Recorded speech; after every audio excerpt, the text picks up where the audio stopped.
all-pervading spirit, the breeze of thy inspiration has removed the clouds from my heart.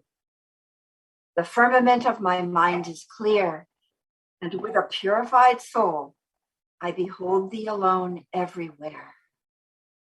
Bless our efforts to join the community together to create the vision of our Guru of devotees living in community.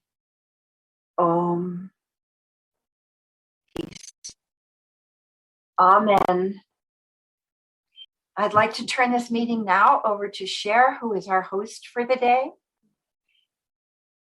and to Carol of Song of the Morning Ranch. Good morning, everybody. Carol, I'm going to begin asking you some questions. So if I understand correctly, Carol, you started at the Detroit group with the minister, Yogica Oliver Black. Okay, thank you very much.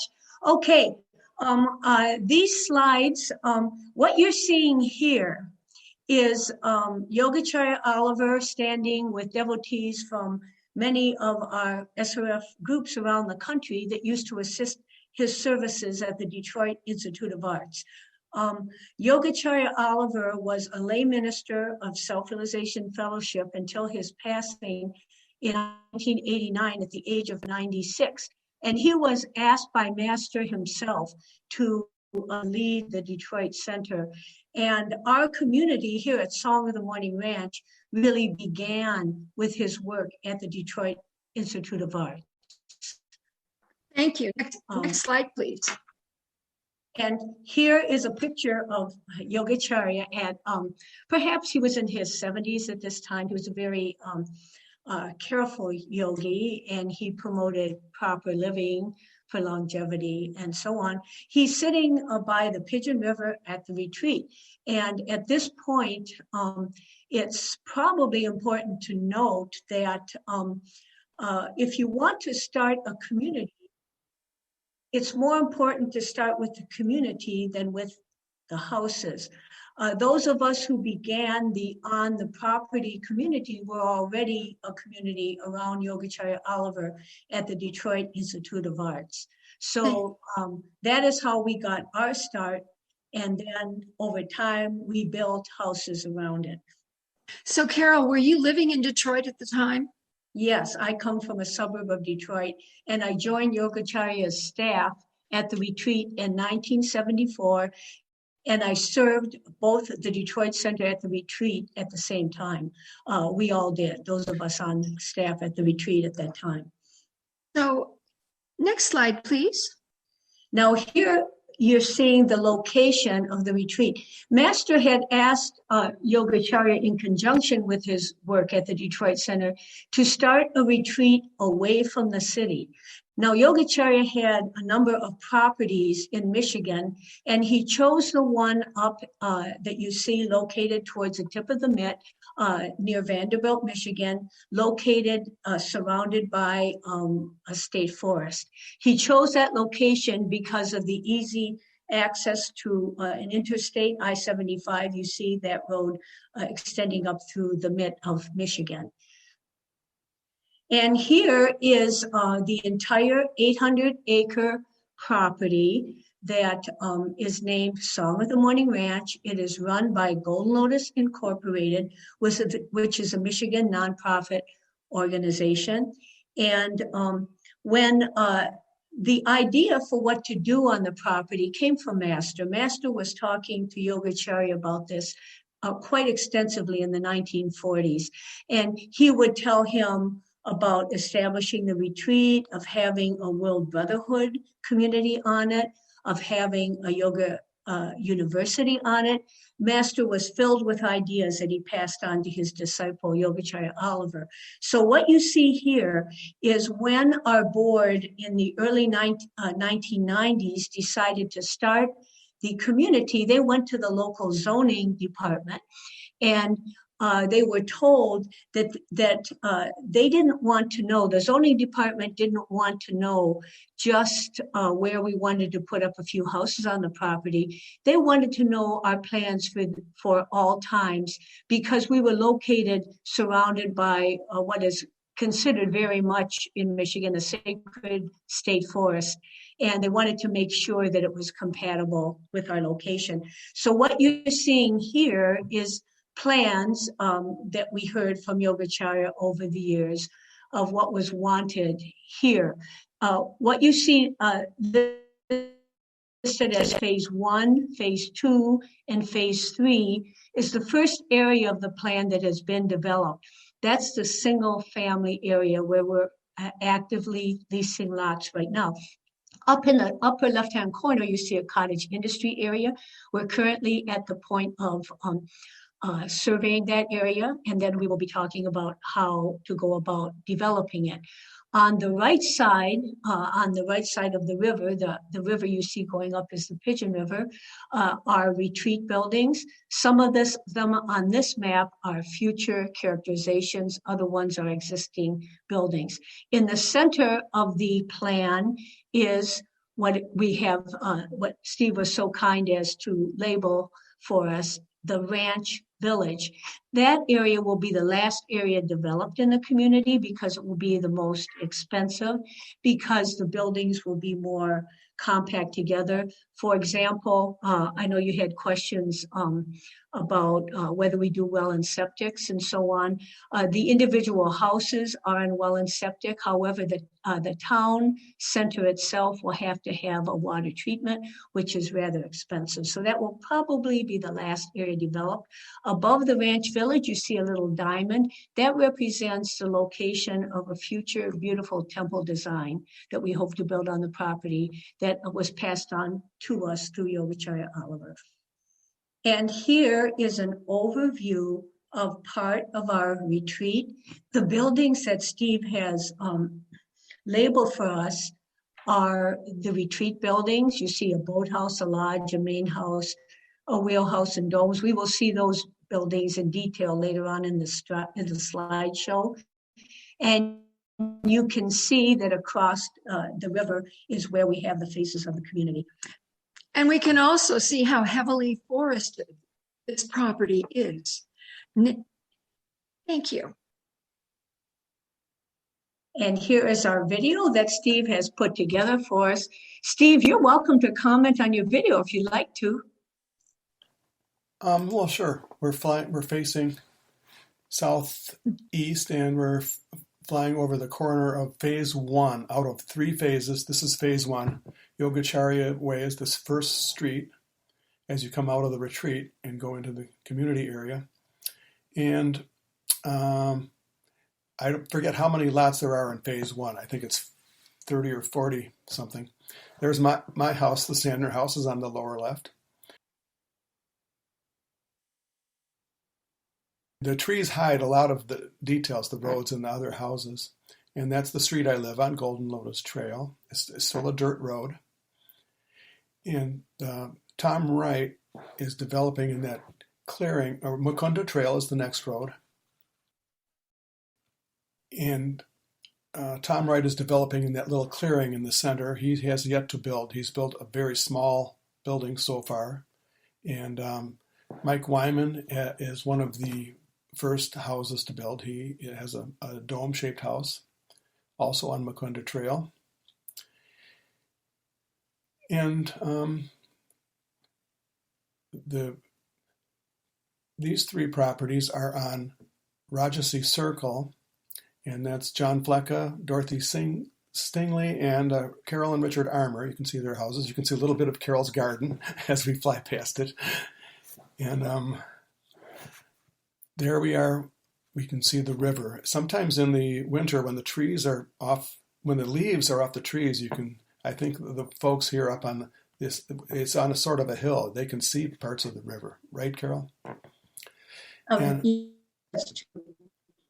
what we're also seeing is tremendous privacy.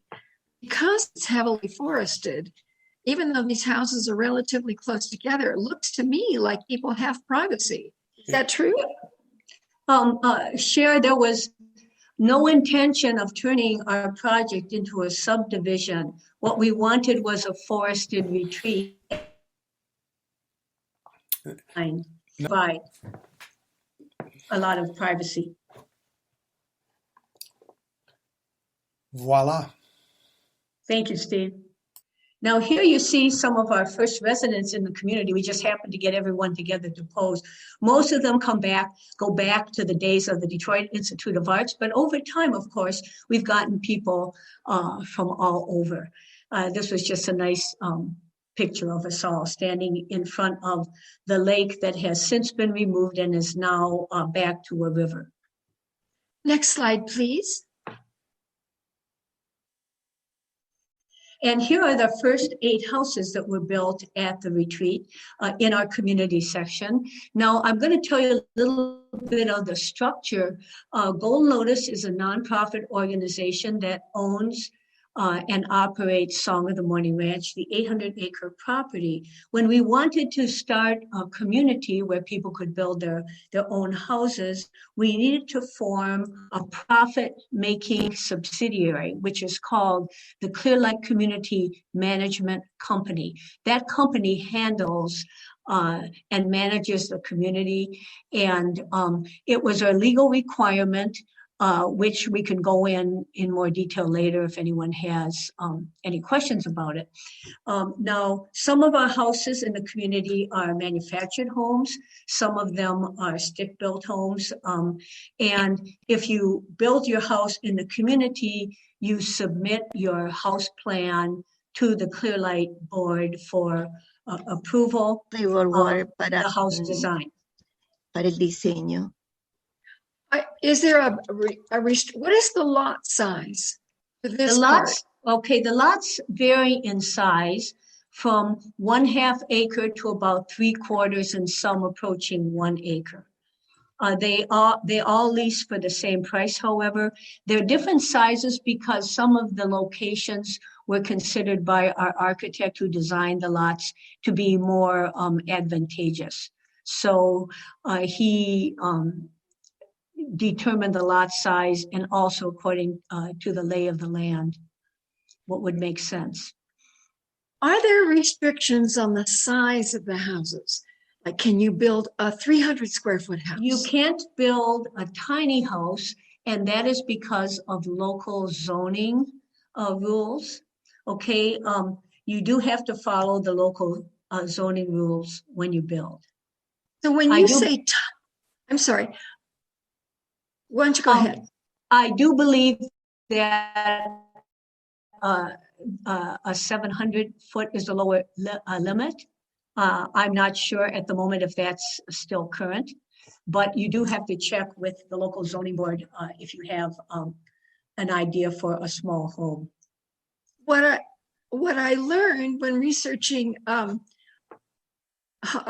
building codes for the country, there is a national building code, and 700 square feet is the minimum for the national. And many counties have adopted that point blank. So 700 is fairly typical. A tiny house, however, is a house on wheels. So those are the distinctions. Share what is possible is, but it's not necessarily what to do in the community here, is to build something that isn't really on a firm foundation, something mobile or something which does not have the same zoning rules.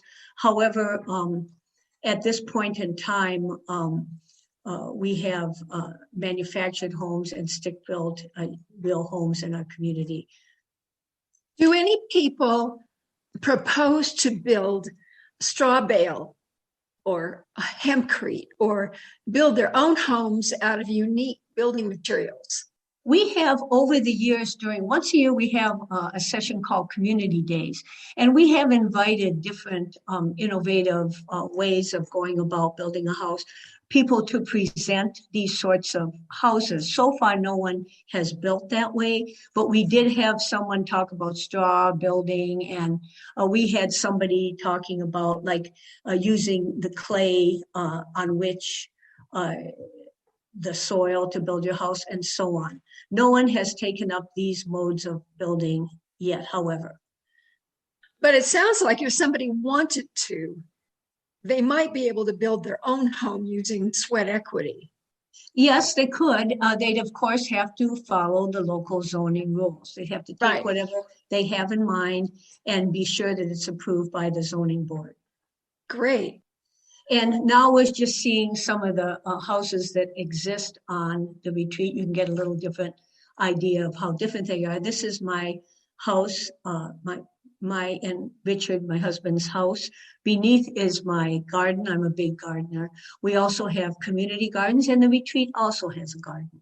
And Carol, could you explain how these properties are owned by the individual homeowners? How does that work? Okay, the land is owned by Golden Lotus Incorporated, and they are leased. It's a 50-year lease, renewable at no cost, passed on to heirs perpetually. The reason we lease the land rather than sell it is because then, should you decide to sell your property, you have to sell it to an approved member. The purpose of that is to always keep the project as a spiritual community, so that if a person wishes to pass on their house, they can't just get a real estate agent and sell it to anyone in the public. That is important to maintain the spiritual purpose of the development in the first place. Great. Okay. So what if a spouse is not a member and the member spouse passes? Yes, please. Yes, what we require here is compatibility with our master's teachings. So if a spouse obviously has been living here on the property compatibly, that's fine with us. If you have been voted into the community, a husband and wife, if the member that passes on is a member of Self-Realization Fellowship, we have no intentions of not keeping on the property and in the house the spouse that has been living compatibly with us. Not at all. Okay, next slide, please.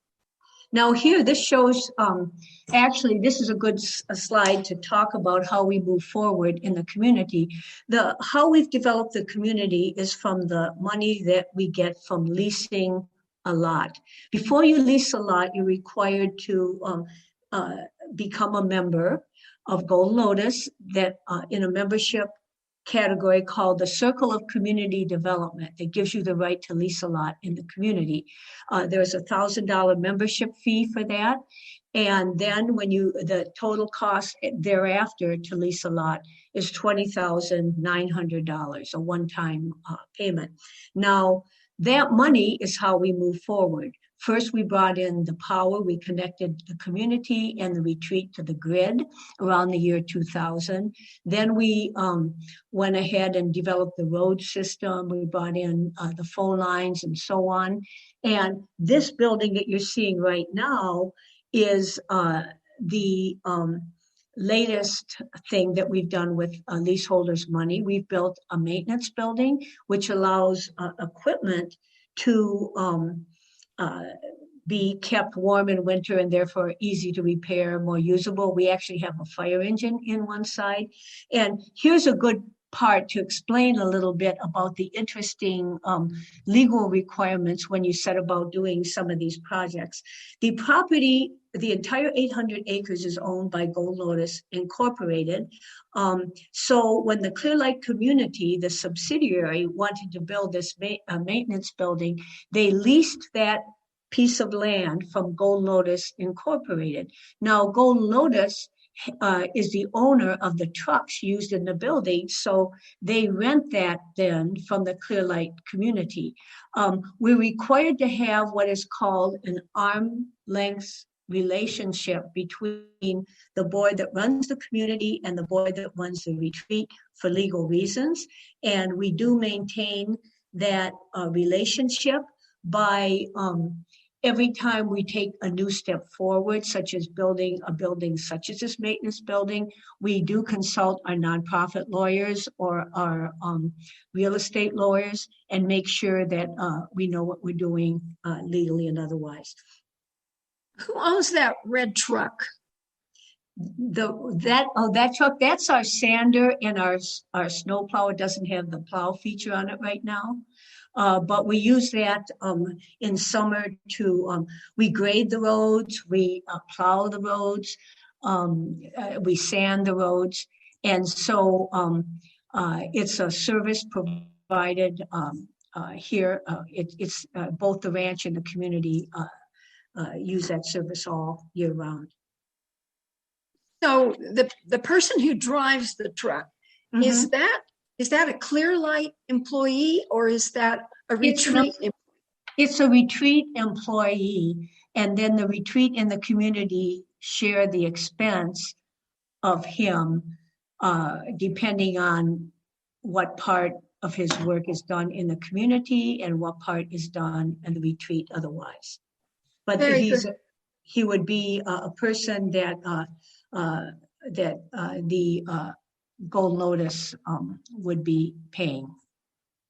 Here you have a view inside of that meeting room that you saw to the right of the maintenance building. This was before it was decorated, but right away we started using it for meeting. This happened to be one of our community day meetings, and people were just talking about whatever their interest was in the community at that time. And I see a harmonium in the foreground, so it looks like those meetings begin with a prayer and a chant, possibly. A lot, and if not most, everything we do begin that way. Next slide. Thank you. Next slide, please. And here is we have a community garden in the first phase of the community. We have plans to put another community garden in the third phase when we have the need for it. And of course, the retreat also has a large garden. And right now it's running a CSA program so that people help out in the large retreat garden, and then they share in some of the produce.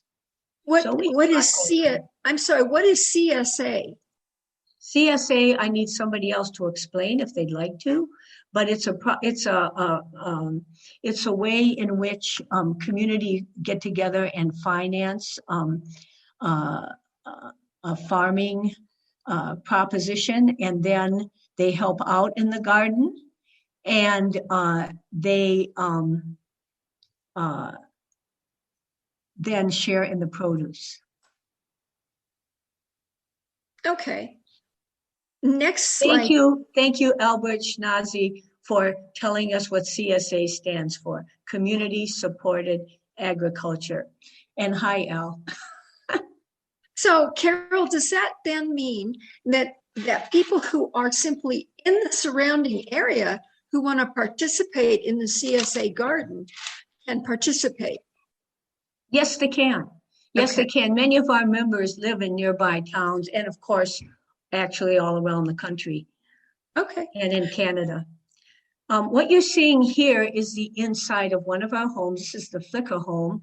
And some of our homes are architecturally designed. This one was designed by the same architect who actually laid out the entire PUD map and the map of the single family area, the lots and so on. And here you have Steve Sanders' house. Actually, this is a view that doesn't show the entire house. It's also an architecturally designed house. And you're seeing some of our beautiful winter snow. Right. So let's talk a little bit about weather. What is the average temperature in the winter? Well, this is Michigan. That means temperatures go up and down sporadically and at its own will. You can get very cold days. I would say your average temperature in the worst part of winter is probably in the teens. That's your average. It can What go about warmer, it can go colder. what about average snowfall? How deep does the snow get? That also varies quite a bit from winter to winter. You can get on a rare winter even a few feet of snow, but by and large you're talking just inches of snow. The beauty of living in areas like ours, which would be considered a snow belt, is that all the local communities are very good at snow removal and keeping the roads open. I myself worked in town for many years while living out here at the retreat. And much to my disappointment, never missed one day of work by not having the roads plowed. So let me say, there's an advantage to being in a snow area. So you had no snow days. Well, how far away was your job in town? Gaylord is 20 miles away. And the retreat is located 11 miles east of the small town of Vanderbilt.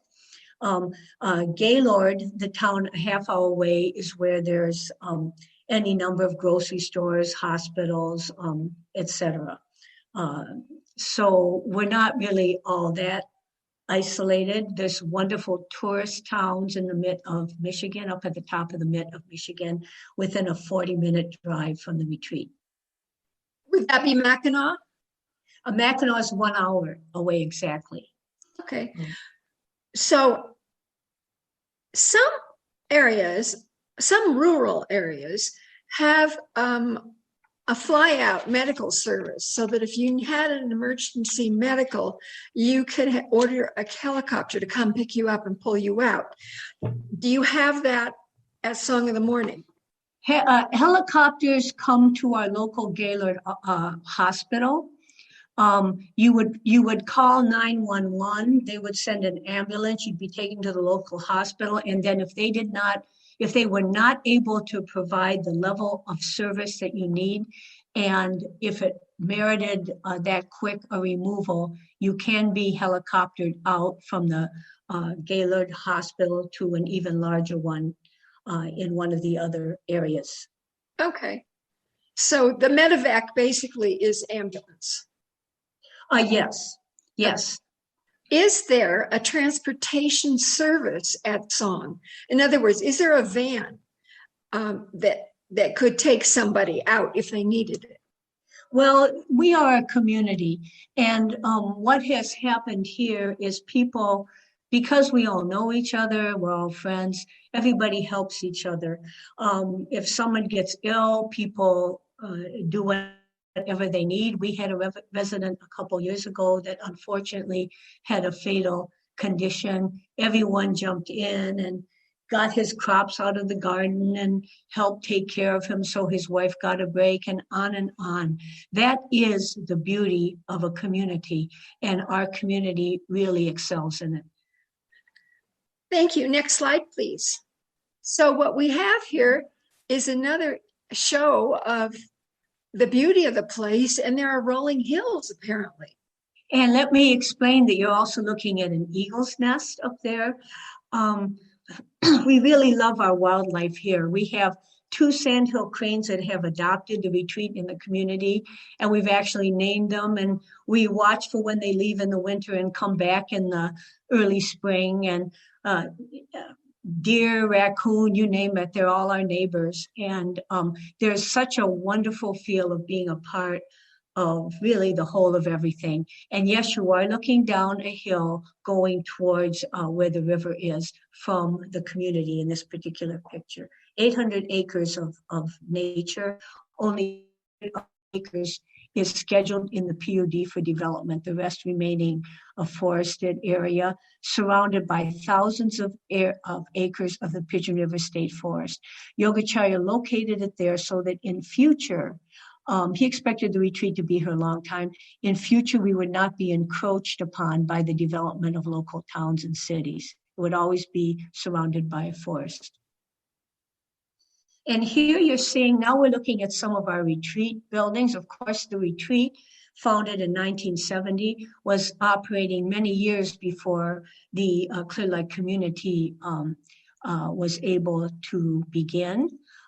So here you're looking at our main house. It served for many years as residence for the staff and still does, although we have since built other accommodations for staff residents. It's our main dining house and it's our main office.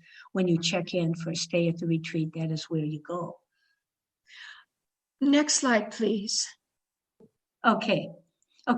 And here you're looking at the same dining house from across the river. So it's the same building from a different view. Go ahead, Sher, you had a question?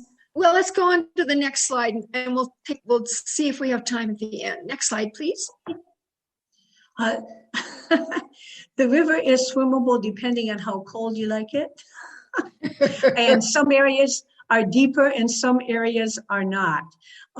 We have local lakes very closely into the retreat, so you don't really have to go far to find beautiful swimming areas in northern Michigan. What you're looking at right here is the main road approach to the retreat and the bridge that you cross over the Pigeon River. All right, we have a question that would be timely. Does the retreat support itself financially? The retreat is supported by donations, and it's supported by people staying in our accommodations, and it's supported by groups that come up and use our facilities to host perhaps a weekend retreat. Things of that nature altogether support our retreat. So that budget is separate from Clear Lake, correct? Yes. Okay. Now, what about why does the community have to be a nonprofit? What is the legal reasoning? Do we know? Okay, the reason why, the community itself is the profit making. And if you want to do a spiritual community, you're going to want to have people who are there for spiritual reasons. And if you're doing a housing project, there are legal requirements of no discrimination. And the only groups that are allowed to discriminate in housing really would be religious affiliated groups, because the state realizes that religious groups will have a higher standard than the state. And so they do allow you to do a project which only allows people according to your spiritual criterion. Our spiritual criterion are simple. You need to be compatible with the teachings of Paramahansa Yogananda, which is, of course, the core belief of our community. You have to be here for spiritual reasons, and you have to be of good moral standing. So that is, so the reason that you would want a nonprofit with a spiritual purpose is so that you can decide who can live in the housing that you develop, okay? Now, the reason why we have a subsidiary, profit-making subsidiary, profit-making basically means that the government can charge you taxes and you pay taxes on what you're doing. Now, a nonprofit such as Golden Lotus is allowed only a certain percentage of activities that they would consider not directly related to the nonprofit purposes. So because of this, if you get in, as we do in the community, $20,000+ every time someone leases a lot, and if you get a few lots in a year, you are probably going over the amount of money that you would be allowed to to receive without putting your nonprofit status in jeopardy. But nonprofits are allowed to form profit-making subsidiaries. It has to have a separate board. It has to have its own minutes and meetings and on. Then the work that subsidiary does then can be taxed. Once it is taxed, then the money, if it's not used for the development of the community, can go over to the owner of the property as a dividend. So that's the way it's set up. It's rather a complicated legal question, but we actually spent 10 years in the 1990s developing the legal structure, and that involved the PUD, that involved the formation of the Clear Lake community, and that involved whenever we need further advice, we go to our nonprofit lawyer or we go to the local real estate lawyer so that we can move forward with the next step of what we're doing. It took a while, but it's been working very well. So does each resident of a private home, do they get their own property tax bill, or Yes, does they do. Yes, Okay, they do. okay, so each one gets it. Now, what about fire suppression? Are you charged for a fire district fee from the county, or do you have your own fire suppression system? Well, we, in the old days of the retreat, and by old days, I mean back in the 1970s, we actually had our own fire department on the property. It was a real fire department. Our staff were trained as volunteer firefighters. However, over time, that was no longer possible to do. What we have now is a fire truck, which would be used not as a fire department, but as a deterrent. Should there be a problem on the property, we would train people to contain the fire from the outside so that it doesn't spread any further, while our fire department from Vanderbilt, 11 miles away, would come out to finally extinguish the flame. So we have kind of a two-tiered system at this point. So on the property tax bill, do you also have a fee for fire suppression coming No, from? not a separate one, no. Okay. Okay, what about schools? Do the Well, property tax bills include taxes for local schools? Yes, it does. We're taxed from the Corwith Township, and you get 2 tax bills a year. Now, because we're a rural area, taxes are not very onerous at all. So when you say Corwith Township, is that Gaylord or is that Gaylord? Okay, Gaylord is in Otsego County, and a county is divided into townships. Vanderbilt is in Corwith Township, which is a township of the larger Otsego County. Okay, so what about, let's talk about water for a minute. Excuse me, can I first answer Sid and Patty's question? Most definitely, families with children are welcome here, without question. Oh, thank you. What about water? Are there requirements for a 100-year water plan? Some communities, before you can build a house or even a community, they ask you for a 100-year water plan.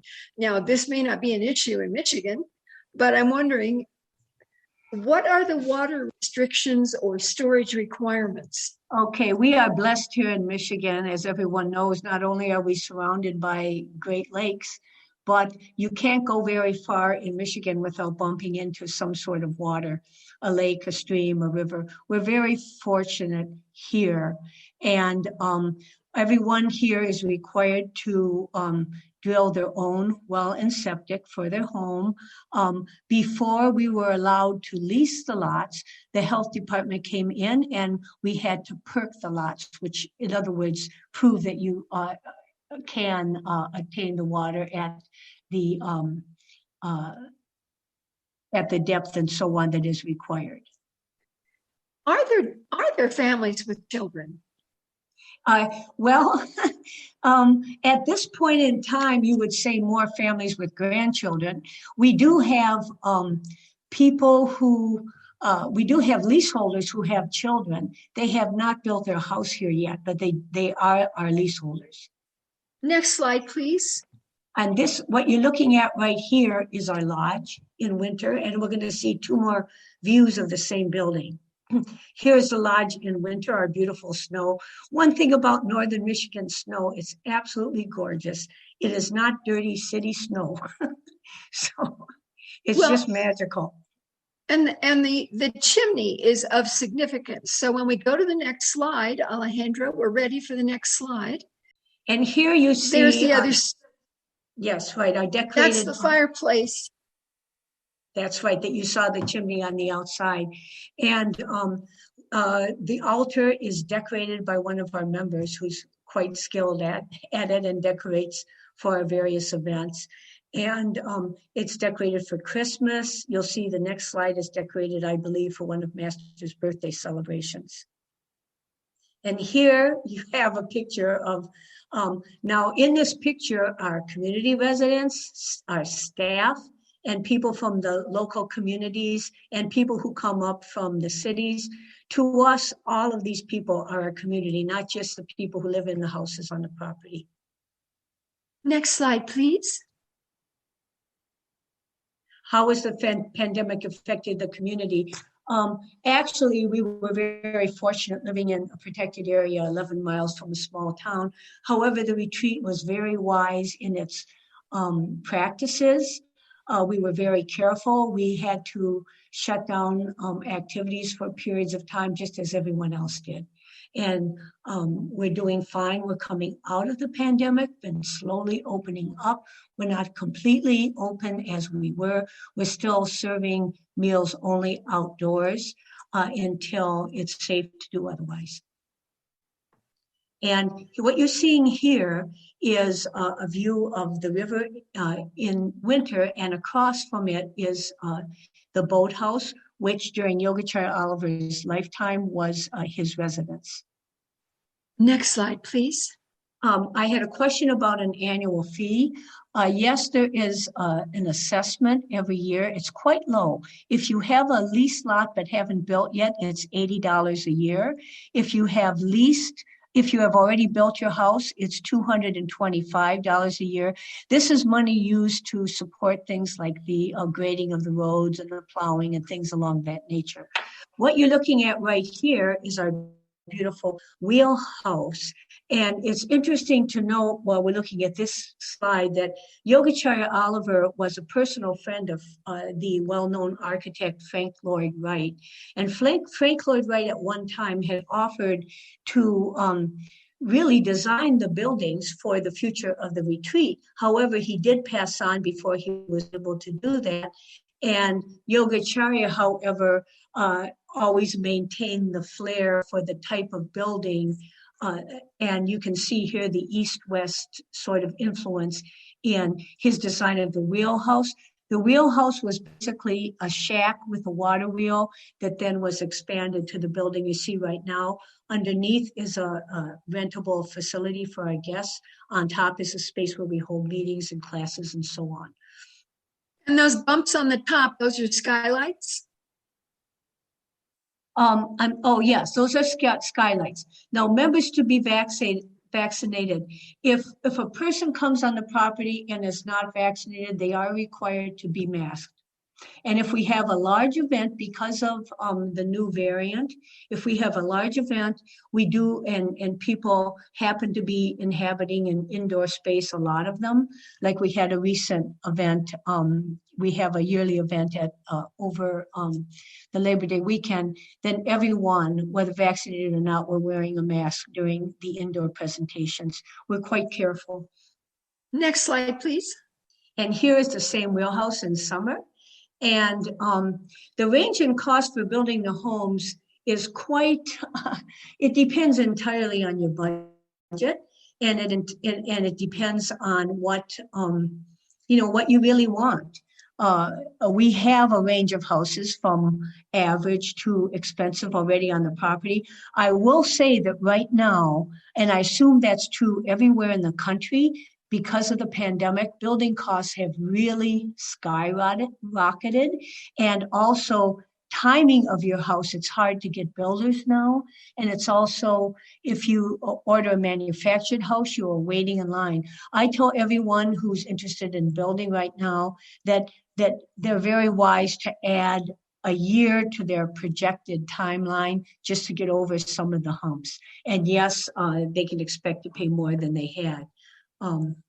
I guess that's the best I can tell you. Next slide, please. And here you're seeing the retreat kitchen where our vegetarian meals are cooked. Next slide, please. And here's one shot of the dining area, the indoor dining area, looking out at the river. Next slide, please. These are retreat buildings. Right. And here is a little bookstore next to the dining area where you can buy material. And here is just a little waiting area if you're waiting for dinner or whatever. People can sit and relax in the main dining hall. So it's not just for staff, it's for... Oh no, okay. Usually now, mind you, we're not indoor dining right now, but if people were gathering before a meal, they might sit there and chat before the meal and so on, or perhaps after the meal. Next slide, please. Okay, subleasing question has come up. You can sublease for 6 weeks without any question. If you want to sublease for a longer period of time, then whoever you sublease to, we do require that they be approved. Okay. What about? What? I'm sorry, Cher, go ahead. What if somebody wants to rent a room? In other words, they have a friend and they have an extra bedroom and they want to rent a room. You can have whatever guests you like in your house at any time. You can have your family or whatever, but really single family rules, which are not our personal rules, but the rules of the county. In the single family area, you're not allowed to do a business, and renting out of part of your facility would be considered a business. However, in the plan, there are areas where, such as the cottage industry area, if you happen to have your home there, or in the town center, or in other areas where all of those are opened up because they don't fall under single family rules. However, anybody you wish can stay with you. What about the domes? The domes are also accommodations. The lodges were as well. The two sides are accommodations. The center is a meeting room. The cost to be a retreatant depends on the program. And if you go to the Song of the Morning's website, you can get all that information. The next slide then is inside the center dome during a meeting. You can see it's quite large enough to hold a number of people at an event. And this is just a beautiful shot of our path up to the lodge. And I think of it as just the beautiful spiritual feeling you get anywhere you walk on the property. Next slide, please. And here is, we get monastic visits, Sept monastic visits every few years. This one was, I believe in 2013, Brother Jayananda and Brahmachari Martin. We had to rent a tent for the event to accommodate everyone. And they're outside in the tent talking right now, set up an alternate tent. Roughly how many people attended, roughly? I can't give you a memory on that. I'm sorry, it was a number of years ago. I have a question. Does the board of director run the retreat? Yes, they do. And here you see some of the board interacting with Brother Vishwananda, Vijayananda, and Saralananda, who visited us in 2006 specifically to meet with our board. And they're standing in front of the first house built in the community right now. That's really just the same group of people in the same shot on the same day from that visit. And a beautiful shot of Brother Vishwananda. And that is a hanging basket on the first house of the community. We were thrilled to be able to show them around our project at that time.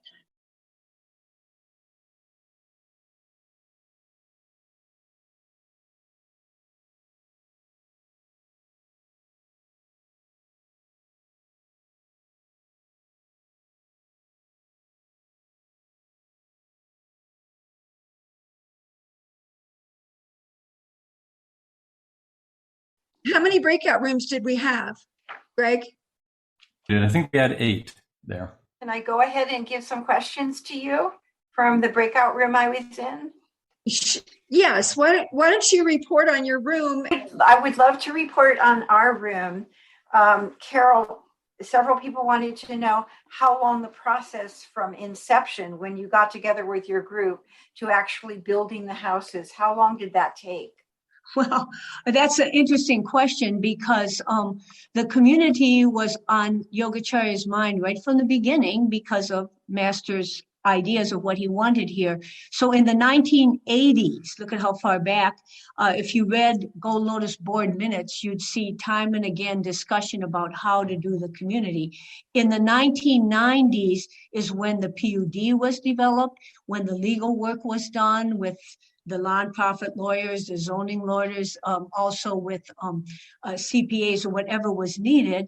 And we considered the real start of the community the year 2000, when our first lots in the single family area could be leased. So that's quite a timeline. Mm-hmm. Thank you so much. There were several questions about that, about how long it actually took you to go from inception to building. And then another question came up about how many homes could be built on that 200 acres that is allotted for that community. Yes, 71 lots have been located in the actual community. This is in the single family area. Of those, 38 are leased. In future development, there will be areas where other types of accommodations will be allowable, but they have not been laid out and zoned yet at this point. Mm-hmm. Thank you so much. And then someone wanted to know how many families are actually living there at this time. 10 houses are up. There's one house half up, and there are 12 more people in some state of the building process. Okay. Either they have an architect or they've done work on their lot or whatever. That's where we are right now. Thank you so much. Those are pretty much it, other than one of the people in the breakout room did spend time at the retreat, 3 months at the retreat, and worked in the kitchen, and just said the meditations were amazing and it's a beautiful piece of property. A little cold for her, but really, really enjoyed her time there and said nothing but wonderful things. Well, and thank you. Pretty much sure I incorporated that. So that's all we had in our breakout. Okay, thank you. Michael, could you, I'm sorry. Michael, could you report on the breakout room that you were in?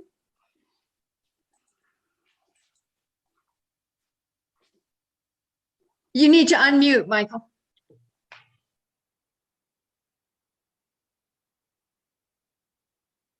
Still muted.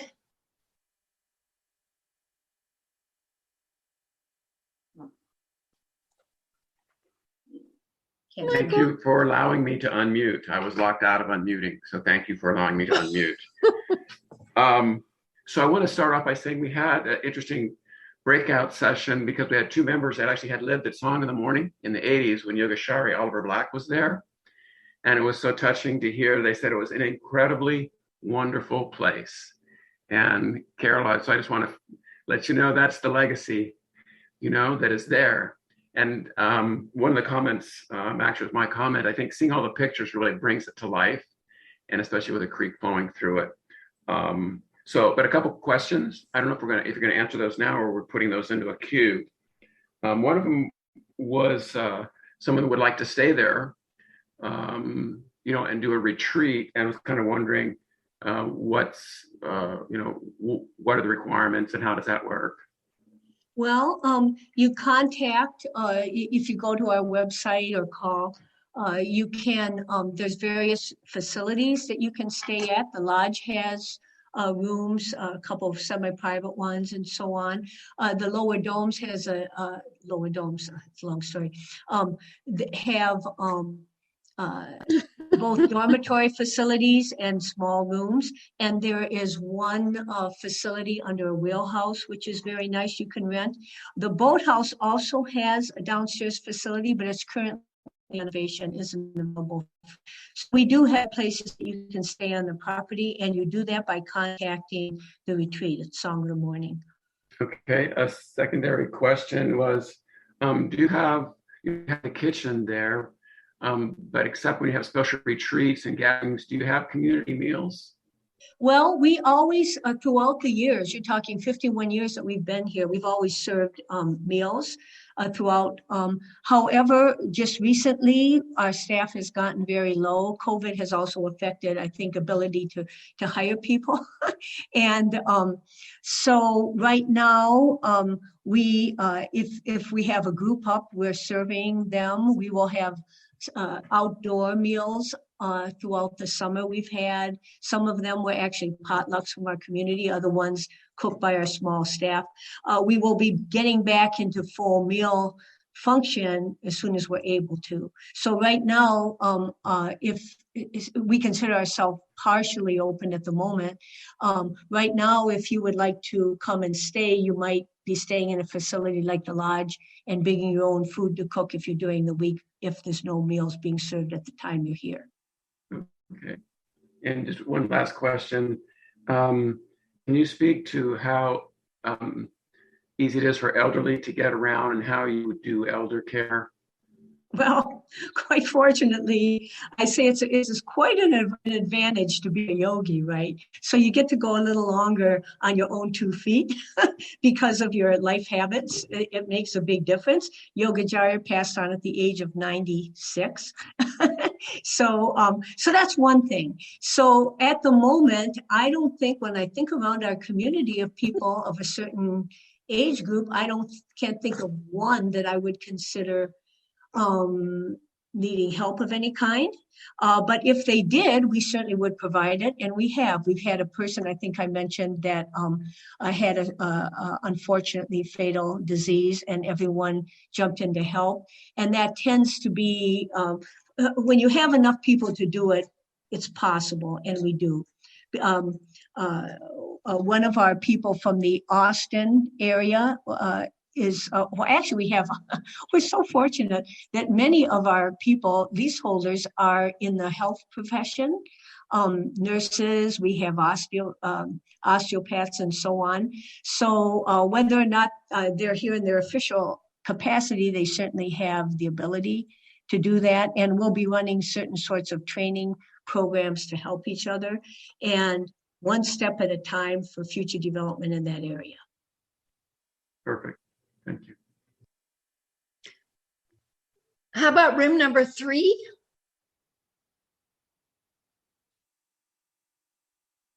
Greg, can you help us identify the next room that needs to speak? Well, you identified it right. It's 3. So somebody should have been appointed as the one to report back.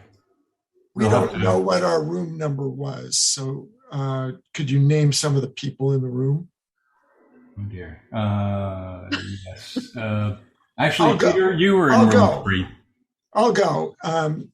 We had the pleasure of having Linda in our group from Song of the Morning, Clear Light, and she was very informative about some of the questions we had. And one of them was drawing younger people to the community and how that would happen and how that can happen. And obviously the remote location is a problem for an issue for jobs, but they are getting in fiber cable in the next soon, let's put it that way, and that will make more opportunities for younger people to work remotely from this location. Also, another question came up about service projects in the community, how the Clear Light community and Song of the Morning serve the community. And they've had various activities in the local community, which is generally low income. And they've presented classes on mindfulness to some of the local teachers to pass on to their students. They had a Christmas event for the local children, and it was well attended. They've provided food services for the community, and it sounds like their community is really oriented to providing services for the wider community in general. We also talked about the mosquitoes, and they're working on their mosquito consciousness, and it's coming along nicely with the help of screens and netting and various natural and over-the-counter remedies for dealing with the mosquitoes. And is there anything else, Linda, that I should mention that was covered?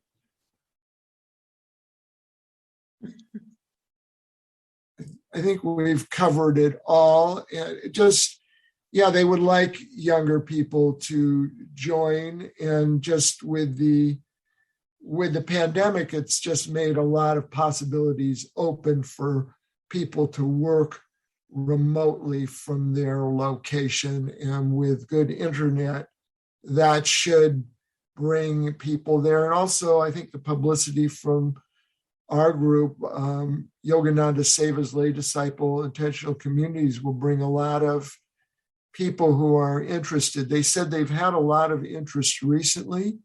And Linda talked about, because of construction costs and building issues and getting homes, that there is a lag time between interest and availability. I think that covers it. How about room number 4? Can we hear from room number 4? Cheryl, we need people to raise their hands so that we can identify them. The note takers need to raise their hands.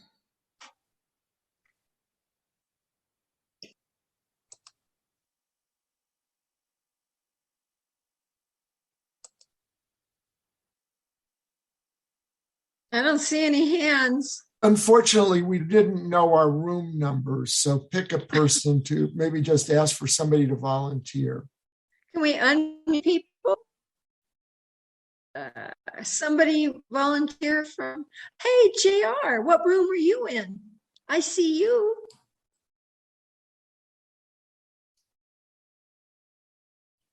Oh, Paola is raising her hand.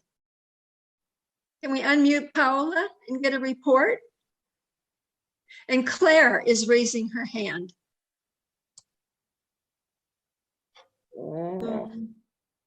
Okay, I don't know what number, what room I was, but anyway, thank you so much. There was Steve was in our room, and Peggy. I didn't know that Peggy was part of the community.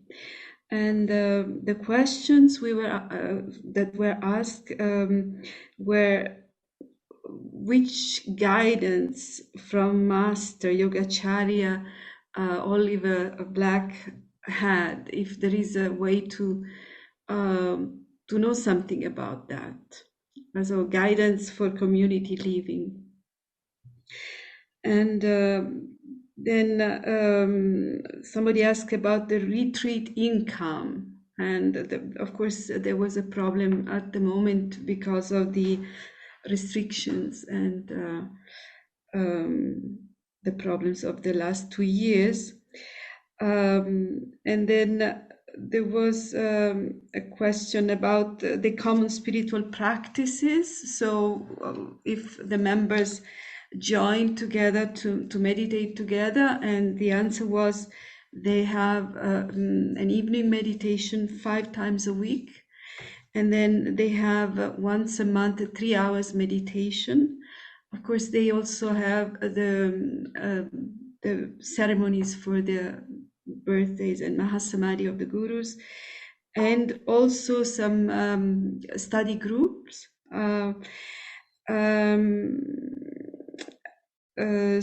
So that was, I think, that was all about. Yes, and also yes, and also people from devotees who live outside the community can join this these services. And then there was a question about how many people live in the community, and Steve said about 20 people are living in this community at the moment.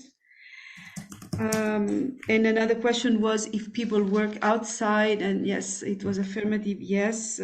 He mentioned that Carol worked for many, many years outside, and yes. So this was, I think, this is what I remember from our group. I don't know if there anyone who remembers something else in our group with what we talked about. We have a feature where you can electronically raise your hand. Carol, you heard the questions that Paola mentioned. I'm wondering, I think you covered pretty much everything, but was there anything that was raised that you still need to?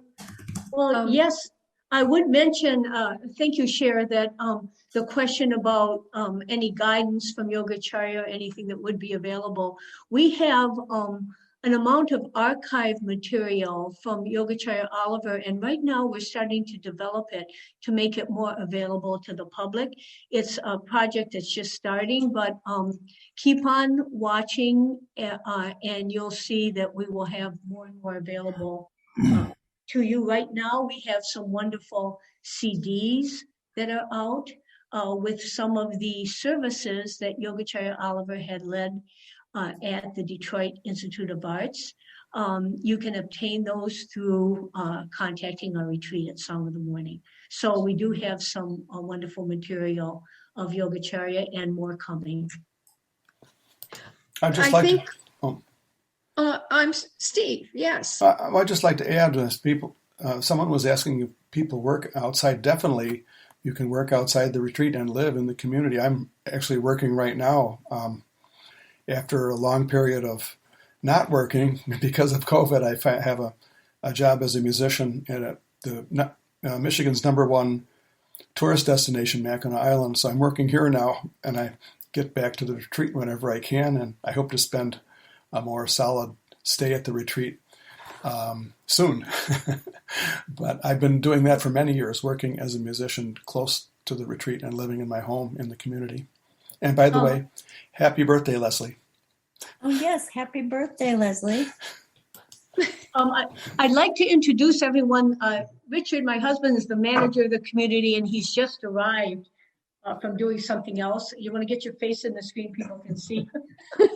Welcome, Richard. Hi. No, Steve. Yeah, there are people you will recognize, you know. So, Richard, do you also work off-site? I understand you're involved in real estate. I'm an inactive real estate broker. I haven't worked in that field for quite a while. I'm retired. I volunteer managing the retreat. Okay.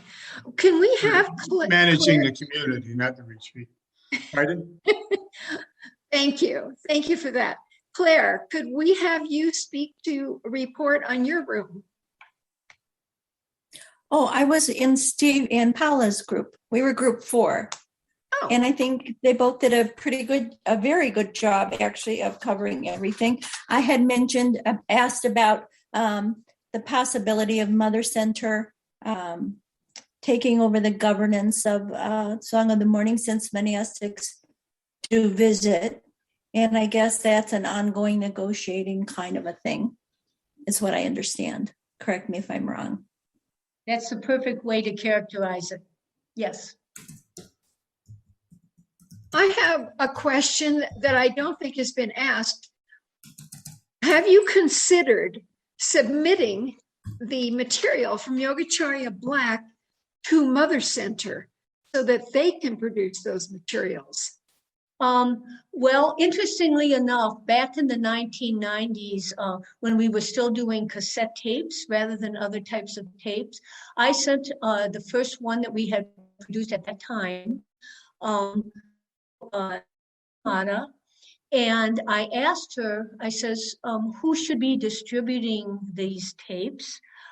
They were services from the Detroit Institute of Arts. I said, should we distribute them or should SRF distribute them?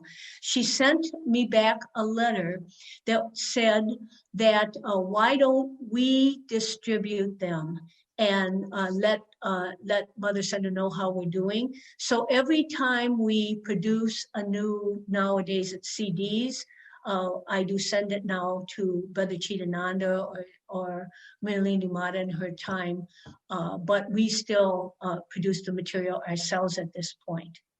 Thank you. That's very helpful. Do we have any rooms that have not yet reported? Do we know? Well, room 5. The problem, I think, if you are in a room that one of your members has not reported, perhaps you can identify yourselves as room 5 and speak now. JR, can you report?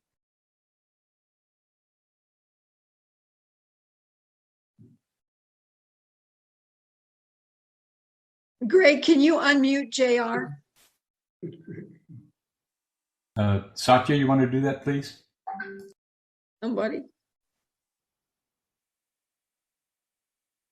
I've done it. And by My leader was Minal. We need to unmute Minal. She's the one who reported for reports for group 2. could you repeat that, JR? Minal Chaudhary is waving. Again, Oh, Minal. me now. Okay, may we unmute me now, please? Hi, I kind of fell into the role. We didn't really come up with any questions, but we just shared our responses to the slides. And it was encouraging to hear that a couple of people had properties and they were considering building communities, so they were very interested in this. And some of us were brand new, so it was a mix, and we just shared our responses. We were generally very positive.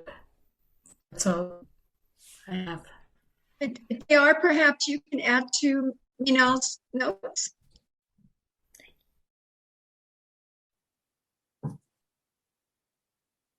Unmute. JR was in room 2, so we've already had that report, Sharon.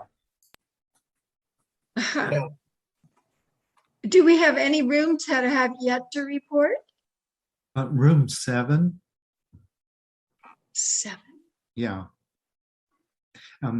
So I took a few notes on my questions. I don't think we had a note taker, but we did learn that the trees are protected. There's no clear cutting. During construction, a few trees have to be removed for that purpose only. I don't know if gardening space clearing is allowed. I also asked about basements. Some homes have basements excavated and some don't. The architectural review mainly looks towards forward-looking home designs. I'm not sure what that means exactly.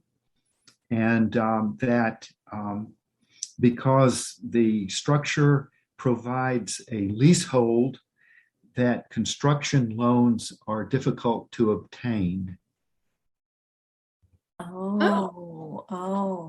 That's very interesting.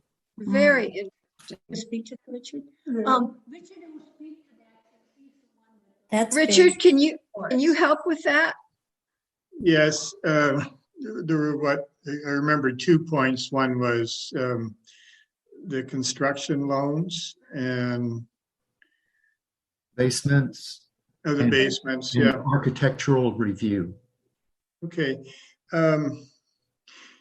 In our architectural reviews, we try not to be too onerous.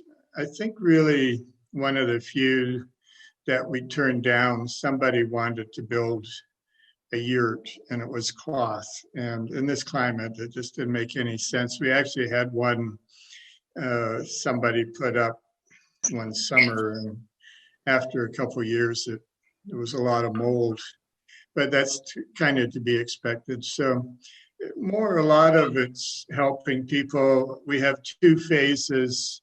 Our first phase as 43 home sites was all sand. And when we perked it with the health department with just maybe 4 or 5 tests, they okayed the whole area, the 43 lots for septics. And but the second and third area that we developed, we were kind of shocked because we thought the whole county was mostly sand, but there was a lot of clay. And that's something a lot of people might have lived in a city where there's a lot of clay. And most places like that, if you have a basement, they'll need sump pumps because they often flood with heavy rains or sewer backups. So that's a consideration. Now, if you're going to build or in our case, we're having quite a few people buy from modular homes. And usually they'll have representatives in areas that will look after everything. Sometimes they have a family will be reps and they'll have a whole crew that's worked together for sometimes 15 years. So anyway, if you're not from the area, which a lot of our new people aren't, it's really good because they pick out the home they want and the changes, if they want different cabinetry, etc., they want a deck or this or that. Anyway, it's basically called turnkey. Once they've done all that, they don't have to be there while they're putting it up. Now, every modular home has to be either on a crawl space or basement. It can't be on a flat concrete surface, for instance. So that's just part of the way they do it. Now, the other thing you asked about forward-looking homes, I think that referred to one of Yogichara's desires that the only thing he didn't want on it was cabins. And really it was not a strong feeling about how they're built or how they look. He just wanted something forward-looking. That's why, like when you see one of the new buildings, the wheelhouse, it's a combination of East and Western construction. So he just didn't want it looking, and I don't know that we even have it in type, but we honor that. So. What about construction financing? That's a key point for many people. I'll talk about that. I wanted to just clarify that the person who was, I'm sorry to interrupt, but the person who was leading the group was very useful, and that there was a confusion on the gentleman that reported before. In reality, the question was whether people could mortgage to build, and he said, no, you need a construction loan because a mortgage is too risky. So the person who took the notes got a little confused. That's all. Okay, I'll answer that in a few. We've been going 20 years, and when we started, people don't just hand you things. Well, of course, we had leasehold estates, and in some ways, it's not that unusual from a business point of view. Like if you're in a mall where there's a Walmart and they don't sell the store sites next to them, they lease them, and varying degrees of time. So actually a leasehold estate is used all across America, but there's a lot of people really don't understand. I think it's unusual. But anyway, banks, sometimes when I started, I had to go around and find banks that would lend money. And I think at the time we had 3, we had 2 big ones, but the banks are just kind of gobbling each other up. I mean, one of them, Carol's bank, has changed hands 4 or 5 times in, half a dozen years. So 2 of them, one was taken over and they no longer held that. So, and it happened again to a second one. Partly it was the last recession in 2008 that it seemed to have gotten harder. Now we have a bank, they seem to specialize in building to some degree. But first you get, if you're buying a modular home, and it's a process, even though they'll build some of it in a factory, they still have to finish it on site. And you still need different subcontractors to put in a well, et cetera, et cetera. And so you start off with a construction loan, and when it's done, they will redo it as a regular mortgage or some form of something close to a regular mortgage. It is, I'm working on getting another one now, but it's, everything you do, if it's a little different, it takes time. Whether, like when we started, I spent a fair bit of time finding quality modular homes.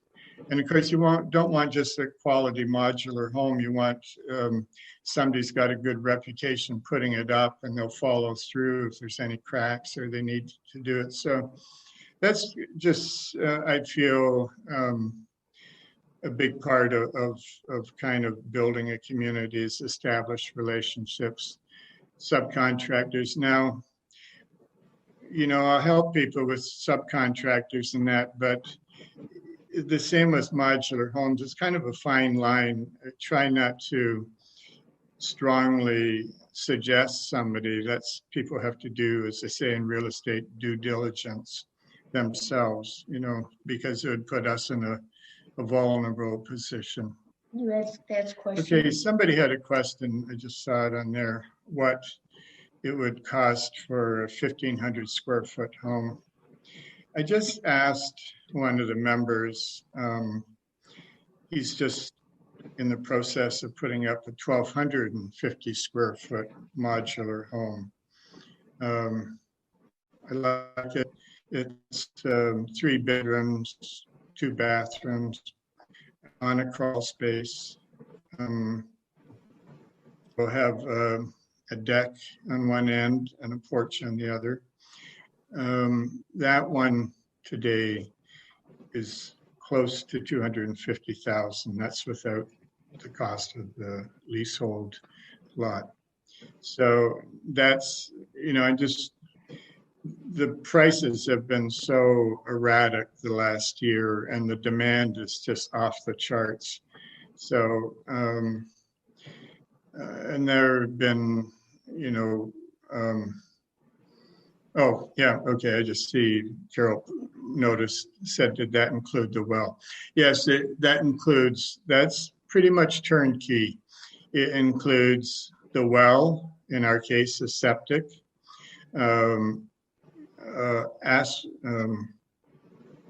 a driveway, which is, we call it Afton gravel, it's crushed limestone.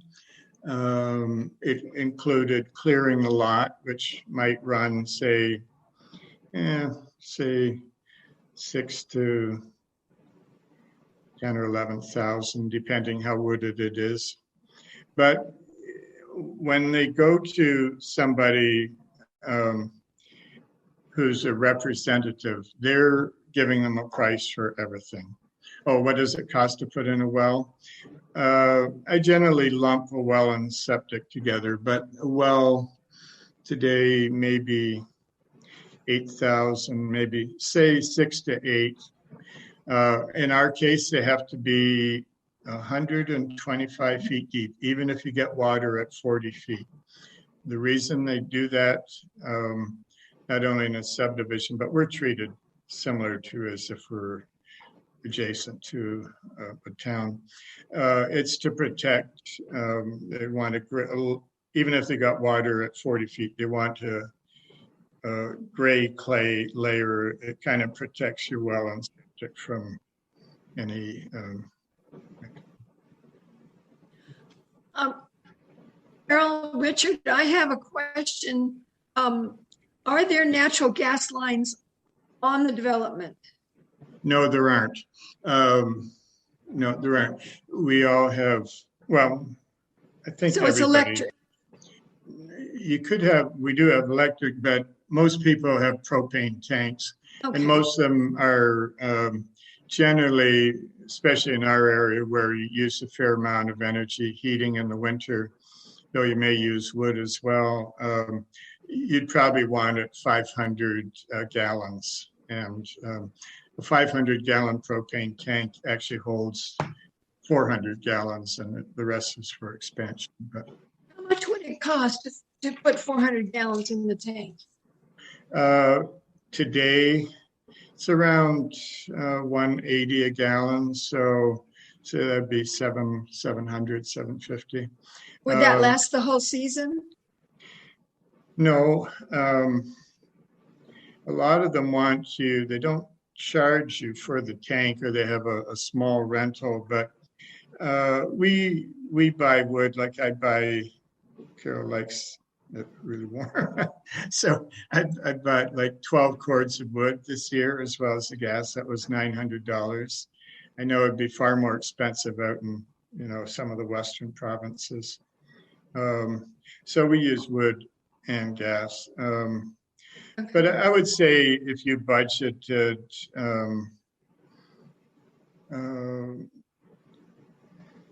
say $1,500, $2,000, that would be. No, we don't have a sawmill. There are some nearby. It is, there's so many things you could do, but you want to make, like if you saw your own wood, you have to have what's called a sawyer. It's spelled S-A-W-Y-E-R, and they have a certificate to grade the wood. And you can't use wood that you're getting a mortgage on unless it's graded. Now I want to go back. I just reminded myself of the easiest way for many people, which I suggest to, if you use something like a leasehold estate, which I think should be quite a bit of thought involved in that. But one of the easiest ways, I noticed that a lot of people own their own home. And if you take a home equity loan out, if you have enough equity in your home that's mostly paid off, and you say, for instance, you lived in Los Angeles and you wanted to build a home here or some other community, they really don't care what you're going to use the money for. They say you needed $300,000 and your home was, the equity was $700,000-800,000. Normally you wouldn't have trouble getting that. So you would just ask for the money. You would use it to build a house like this. So you wouldn't have recording to go. Stopped.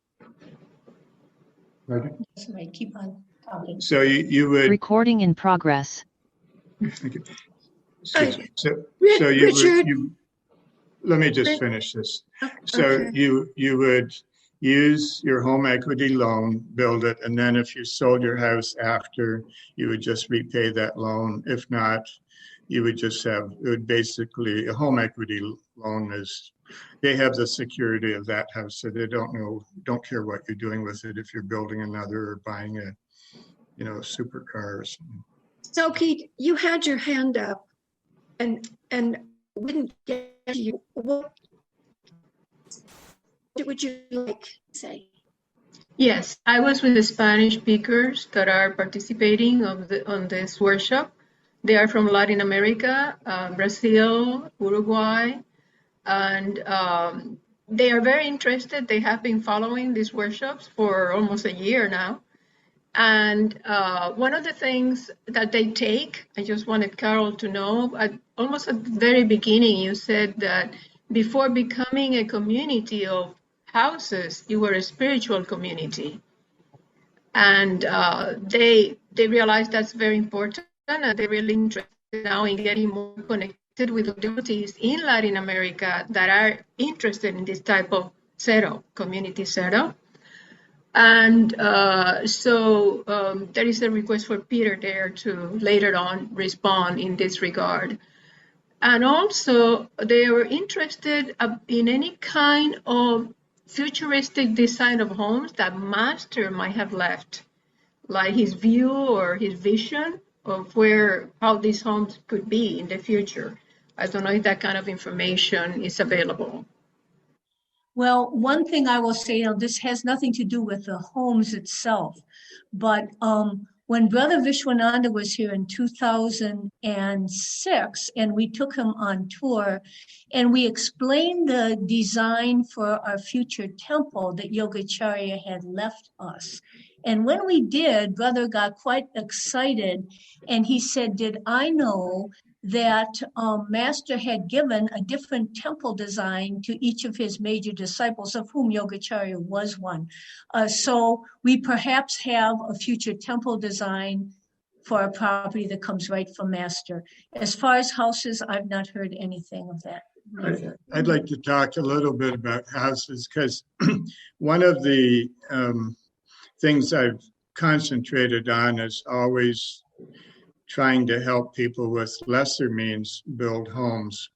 You know, you don't have to worry about people that can build, you know, if they build a $500,000 or $600,000 house, it really doesn't, they'll figure that out with architects and people helping them. But to build a lesser price, I'm always looking and hoping that others will be looking, like our founder, Yogica Oliver, really liked modular homes.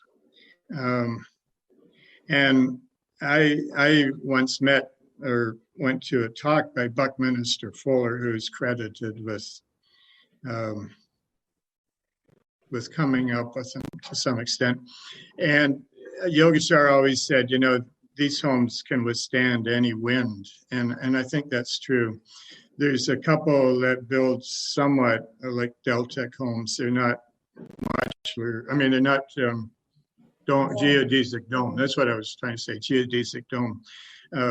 We've had many on the retreat, but on the retreat side, one issue is they expand and contract, so you have trouble after so many years with roof leaking. Though you might with any house, but it seems to be more. So I was very interested. Somebody out of Florida for years had been doing a concrete dome house that's supposed to help solve some of those problems, but they retired, and so I have a member who's looking into it. But the other thing is, you know, an A-frame, for instance, one of the members was going to build probably one of the simplest homes to build. And there's a company that sells modular. It's called Avrame, A-V-R-A-M-E. I think they're out in the Western states. But, you know, and then the third point on something innovative, sometimes innovative is far more expensive. But the other thing is, if you're going to do like, what do they call them, straw bale homes or something, depending on where you're living, you're going to have to educate the building department. I know up here, one of the builders told me when he first did green block construction, maybe different names, but it's kind of concrete inside of styrofoam with rods and that.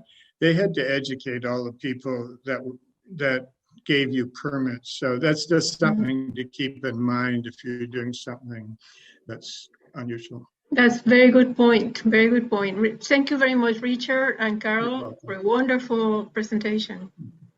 Thank you, everyone. I'm just going to step in quickly because we have 2 minutes left, and Cher, if you want to wrap that up, we could spend hours listening to you.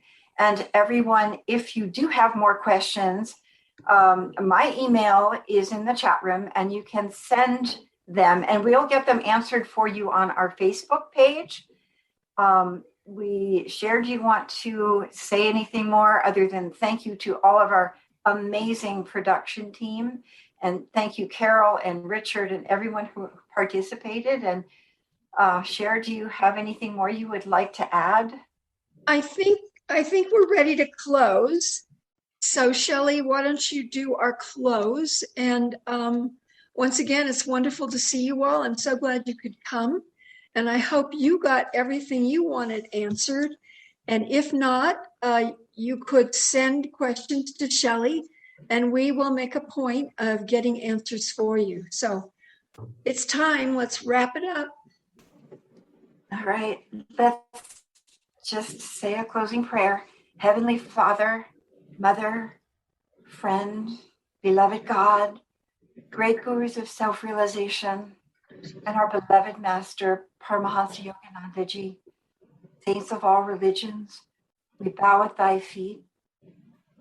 Beloved God, free our lives from all obstacles of delusion and lead us to thy shores of heavenly fulfillment. And may thy love shine forever on the sanctuary of our devotion, and may we be able to awaken thy love in all hearts. Om, peace. Amen. Thank you so much, everyone, for attending. God bless. Thank you.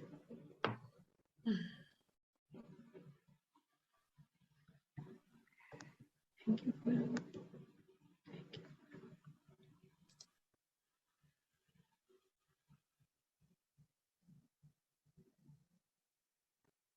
Recording stopped.